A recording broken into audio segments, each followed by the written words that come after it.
I didn't know anything. I had never been on a boat before. I had never been.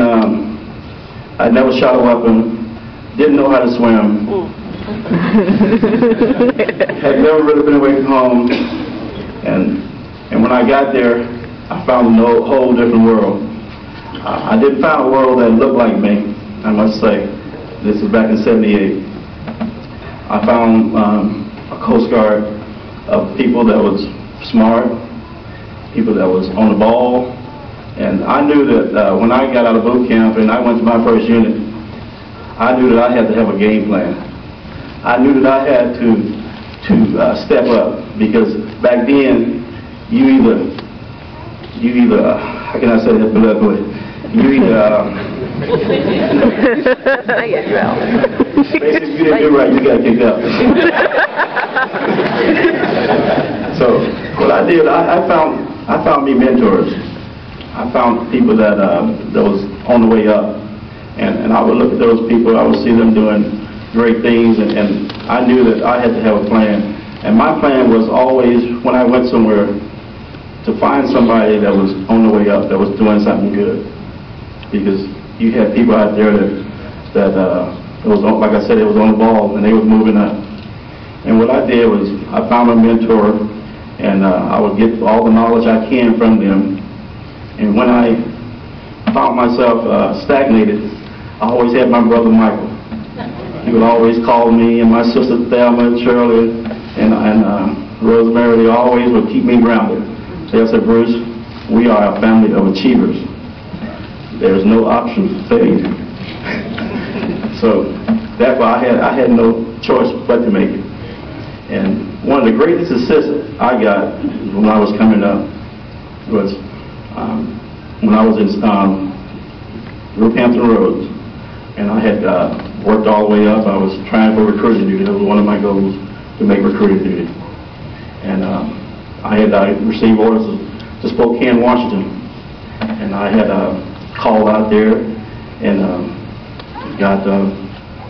talked to the people out there, and I received phone calls back. Well, you may not want to come out to Spokane. Spokane might not be the place for you. And I had my good friend, Chief Ken Ray, who's sitting there. Would you mind standing? Very good friend of mine. Chief Ray called me up and said, Bruce, I was petty officer then, first class.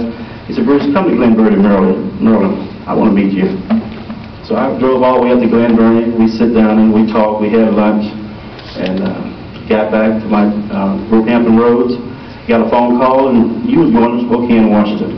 There was no doubt. Chief Ray had made some phone calls, and I was going taking those orders. And we went out there and had a successful recruiting year. And I made Chief Petty Officer, and I went on to replace him once he retired. And I really enjoyed the Coast Guard. The Coast Guard has been a family. It's been a home to me. My children have been great. I've been moving them all across the country, and they have stuck in there with me. And my wife, Grace, what can I say about her? She saw me through to the end. She was that encouraging me, Bruce, you can do those years. You can do those last 2 years. I know you have struggles. You've been having those struggles of weight your whole life, and you can make these last 2 years. And she was able to push me through much of what